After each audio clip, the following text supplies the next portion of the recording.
When I was in school, I always dreamt of being a role model to other young girls. And my mentor always told me that I should never look down upon myself, that my future was bright no matter what challenges I had undergone, and I could be anyone I wanted.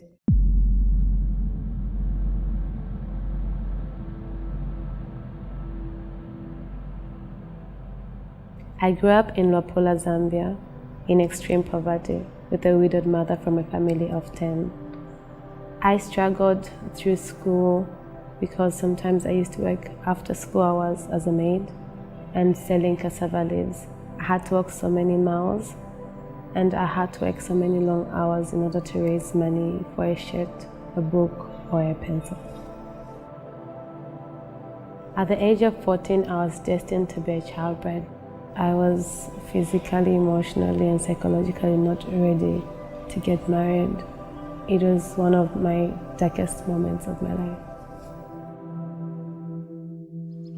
Where a child is married from the age of 12 to 14. And this is usually because parents are unable to fend for them or provide any of the basic needs. And hence they take the step of marrying them off to somebody who may be older than them, who can take up that responsibility. Bamani baarifwa bafiire mu 2010 baponenefye badadi basafuna bena mu 2012 babengirire fe munganda babepaya era twayishire kuno nabambuya twashera bali 5 aba bali 4 baityo bandirimbi tinabasungako fona tentonkenye chati mama balanda tukupwa shingupwa efi na ine myaka 13 nolo na upirwe baina 30 years uramano njina mano ya bwanje na leti ina mkwae na ingira mchupo leti nkonka nyepo kusamilira. When a girl is married off between the age of 12 to 14, she is likely to suffer sexual, mental, and physical abuse, and she's likely to contract HIV and drop out of school. Then she's also likely to have challenges during childbirth. She may suffer injury or die at that point. Last year naishire kwatefumu mu October umomo naisangire mu bwafya obwakwe bati nalifira okupapa nshira ya chepawo era ngati bali ku operation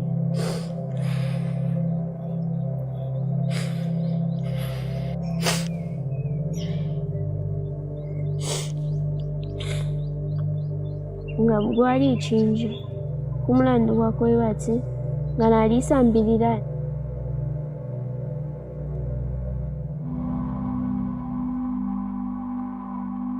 When a girl is educated or in school, she's likely to not end up as a child bride. It also just empowers her and makes her economically independent.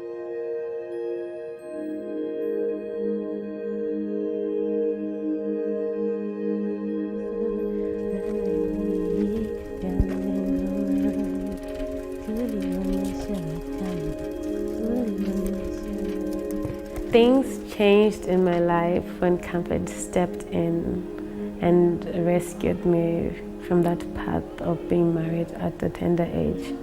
I was identified as a CAMFED scholar by the school committee, and I was able to return to school, and I was provided with all the school requisites such as full uniform, school bags and books and pencils, and I no longer had to worry about working as a maid or traveling so many miles to sell the cassava leaves. When I knew I could go back to school, I felt very excited. I was overwhelmed with joy. I knew that it was a second chance for me. I knew that there was a door of opportunity open for me, which I could walk through and then attain those goals that I've always dreamed of. And I knew that I was going to work hard and ensure that I too make a difference in the community. This was my school. This is the classroom that I used to learn in when I was selected as a CAMFED scholar in my 10th grade. And this is when my way was paved and my destiny was unlocked.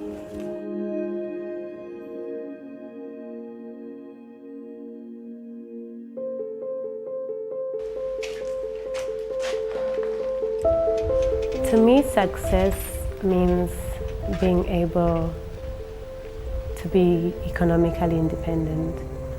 It also means to be able to return to your community and make an impact, and being able to support others in whichever way possible. I'm working for CAMFED at district level. I usually work with teachers, traditional leaders, and head teachers to ensure that girls are kept in schools. Have you seen this brochure before? We've got a brochure which represents the different... And I also spend time meeting the girls, conducting mentoring sessions, and counseling them. There are also trainings and education programs that we do, which are related to adolescent sexual reproductive health, child protection. We also talk about things like HIV and AIDS, and address issues related to early marriage. Good morning, everyone. Good morning, Harry. Whenever I walk into a classroom to meet the girls, I'm usually filled with so much joy, and they look up to me as their elder sister and somebody they can talk to at any time.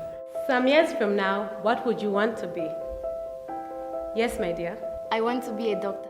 I encourage the girls that I meet at schools to work hard in school and ensure that they choose a wise career path and are studying hard and pursuing careers that will help bring development back into their community.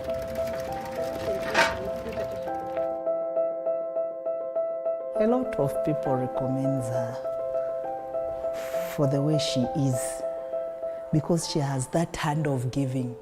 She's also returning back to the community. Out of her own salary, she's also helping other girls, even at our school. She's a really role model. She comes from the same area, so a lot of people knows her. They even knew her background, and they have even seen the way she has achieved in her life. I joined CAMFED Alumni Network in 2006. I'm one of the 1,000 CAMA members in my district, and we have a shared commitment in ensuring we bring a positive impact in our community. We're bringing change in our community by stepping forward, conducting community outreach activities, educating and training the community about life skills, reproductive health, and financial literacy. I work with other CAMFED alumni members, so we ensure that child marriage is addressed, where we work with traditional leaders and speak about the same issues of child protection, ensuring that people understand the negative impact that it brings upon them. So naine pa myaka 14 naine nkupwa naine nkuleka school but ba CAMFED balisaisa banchita support banja fuirisha bambosha ku school nomba mulimo mbombo wakutatu. With our bicycles, we're able to travel across our district and ensure that girls are educated and protected.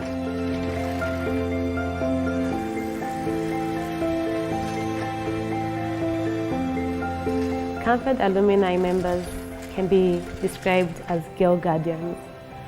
They act as guardians because they are the ones who the girls look up to. They are the ones who provide that support, psychosocial support. They're also there to provide emotional support. They're there as role models. Everybody were rushed to say hi to her. Hi, what's your name? They asked. My role model has always been my mom. She has been tirelessly working hard. Even though she didn't manage to finish her education, she always believed that I could do better things and I could walk greater paths in my life. So umwana oyu nali mutemwisha sana alilanga abantu bonse munchende muno mutwayikalira okutira essambilirwe lyasambilira okufuna kuli bakamuveti lyali bomba ku baana banshiwa munchende iyo yonse bakamuveti bamupostamu.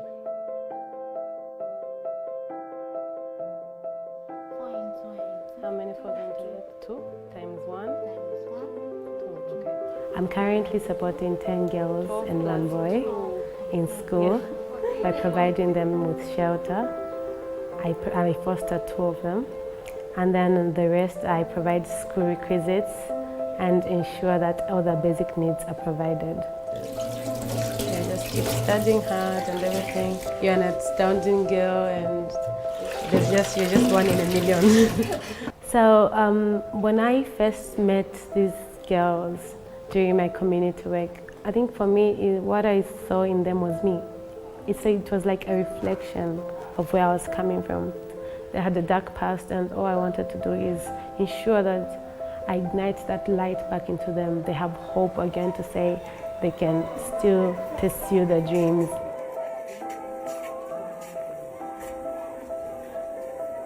After 3 years, my parents died, and my aunt took me here, so she raised me, and I consider her as my mom.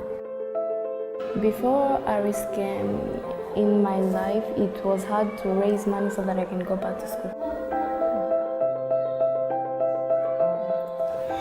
When I think about Aris, I just thank her and may God bless her for what she has done for me, because I'm able to go to school.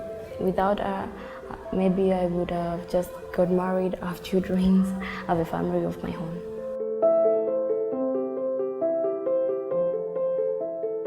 I just think like she's another mom of mine which has been sent to me by God, because I have always prayed so that one day I can go back to school, but she came and she took me back to school, and now I'm going to school. What makes me happy is seeing other young girls who are from a similar background walking a better path and being given a second chance to achieve their goals and their dreams. I want to be a doctor because I want to help other people's, to save other people's life, and so that I can earn a living for myself and my family, so that we can secure our future, we can have a better life. When I see the outcome of my work with my fellow Kama sisters, it just shows me that there's nothing impossible when it comes to teaming up and working towards the same goal.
Screening Q&A with two of the stars of the film Pathways. Thank you very much for joining us this afternoon. My name's Sarah. I work for the UN Girls Education Initiative, UNGAI, and it's my pleasure to introduce you to Charity Malenga and Alice Saisha, both with CAMFED Zambia.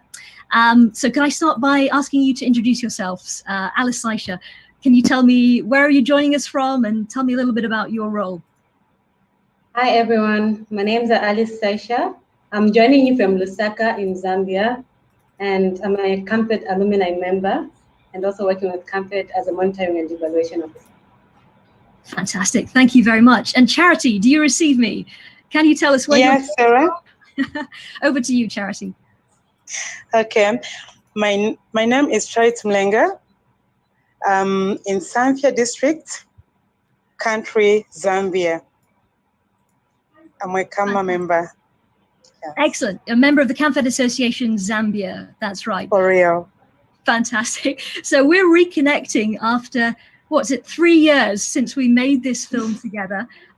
Watching it earlier just brought back so many warm memories of my time in Zambia and my time with CAMFED. I was working for CAMFED at the time when I co-produced and directed this film, with a lot of help from colleagues in CAMFED Zambia and in the UK.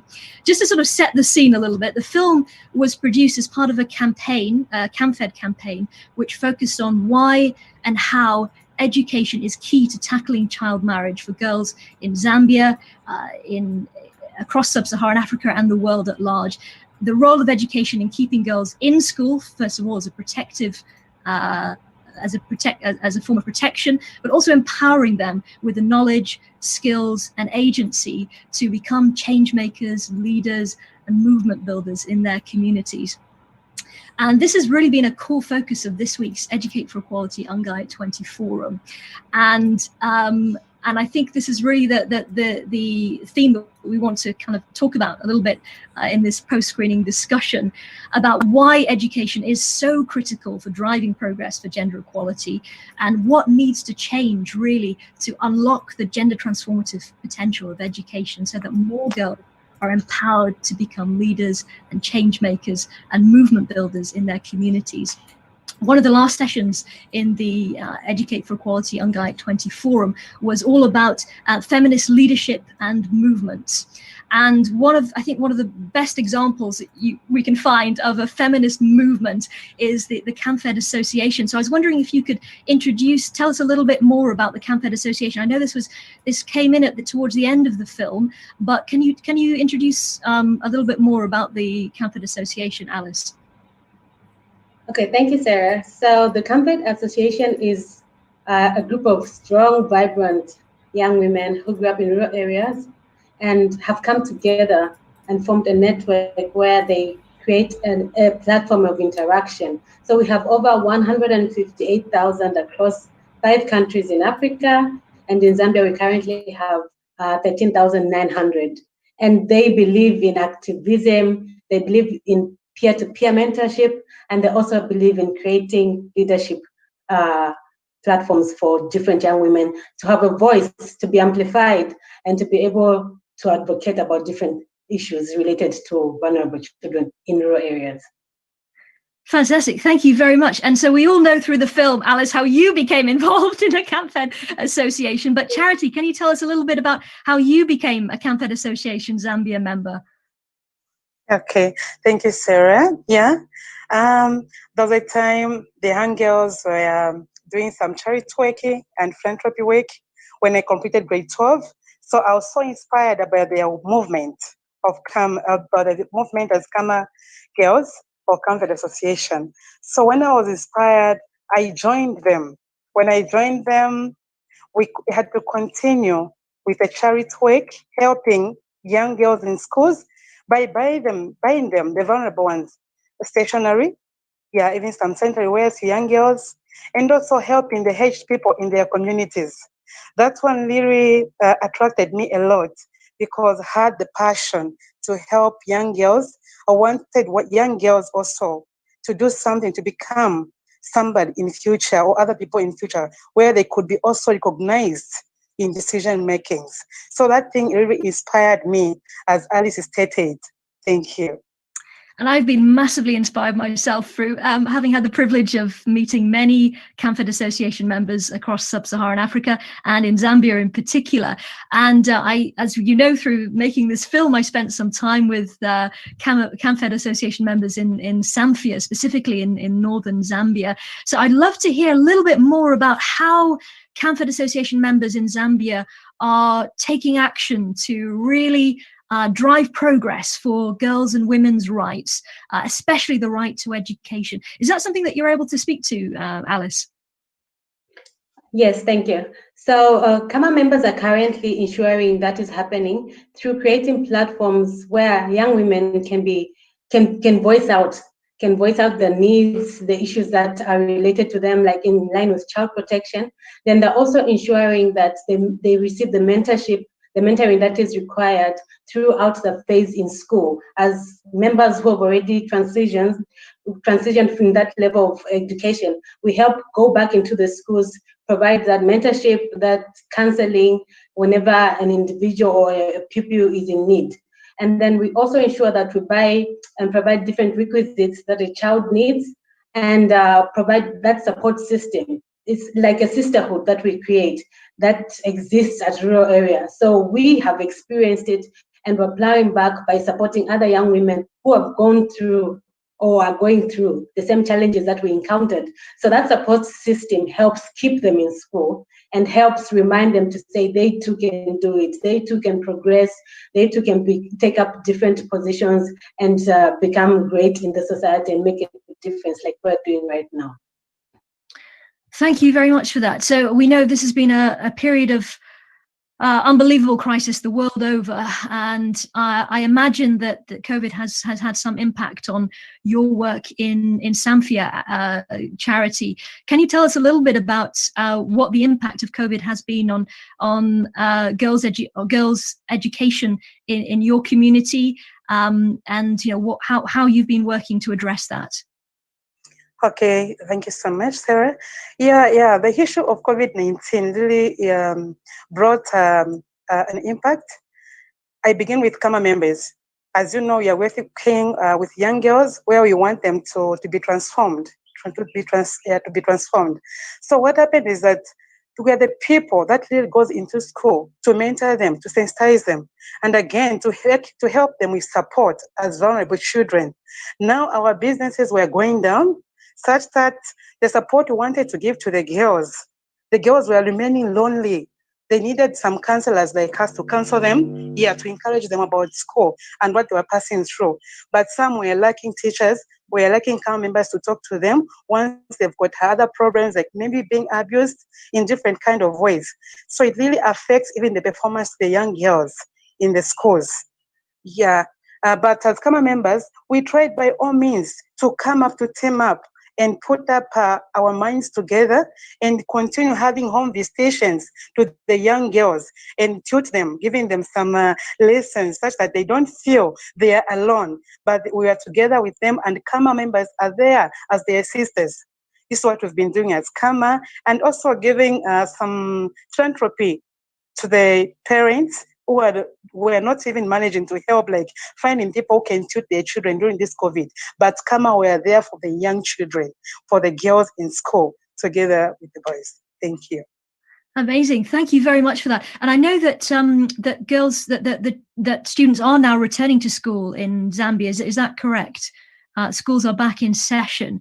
Yeah, so that's that's very interesting, because that sort of leads me on to my next question, which is more generally about the role of education really in driving progress for gender equality. And this has been a core theme in our forum this week.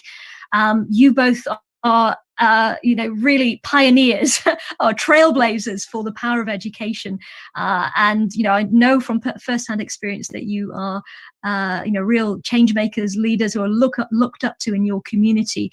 But I'd love to hear more from you about what you think needs to change in education for more girls to follow in your footsteps, for more girls to be empowered with the knowledge, the skills, the agency to address those barriers to gender equality and to become leaders and change makers, just as you are demonstrating in your work in Zambia. Is that something that you're able to tell us about your thoughts on that, Alice? Yes, Sarah, thank you. I think what we can do is ensure that we build more communication skills platform where we could have maybe debates, quiz, assembly presentations, where there could be that in promotion of interaction at different levels. Then I'm also thinking maybe we could also think of placing girls into decision-making roles, where there's a representation of a girl at different existing committees.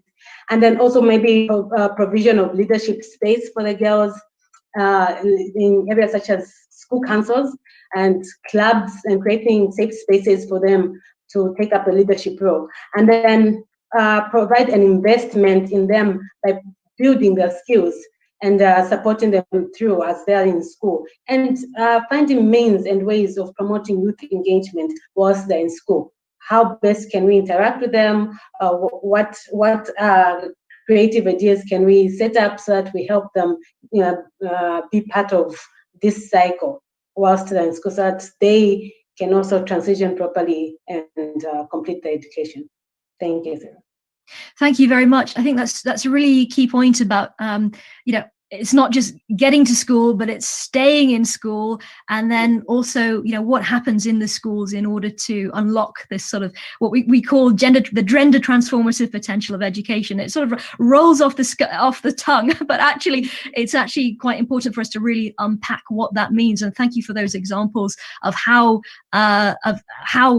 girls' agency, leadership, potential can be facilitated or unlocked through education.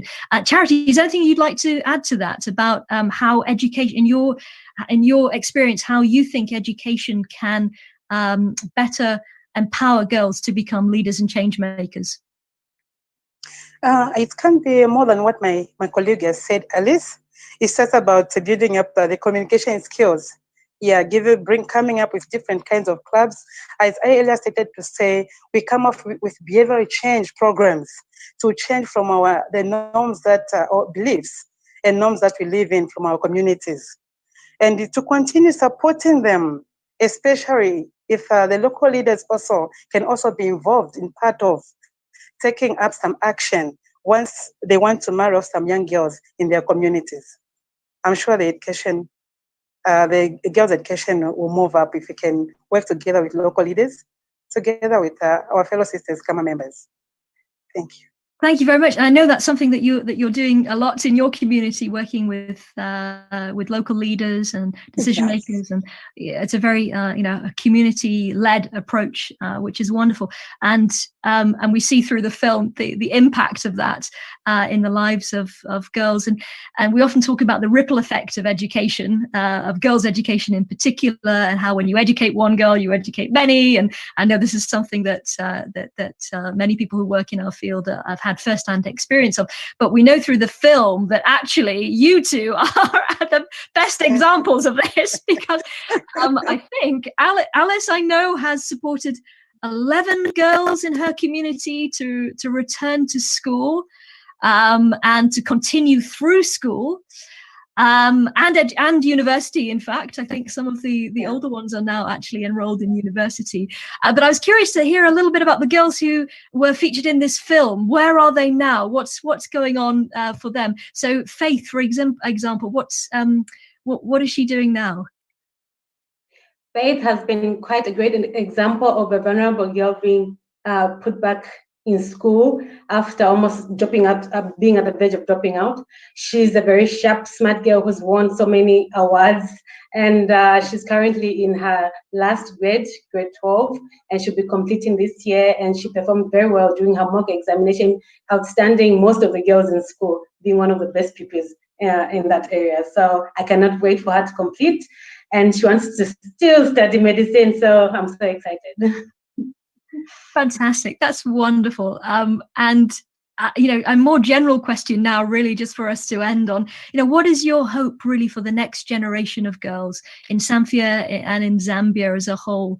What would you like to? What's your vision for them? Alice, could you answer first?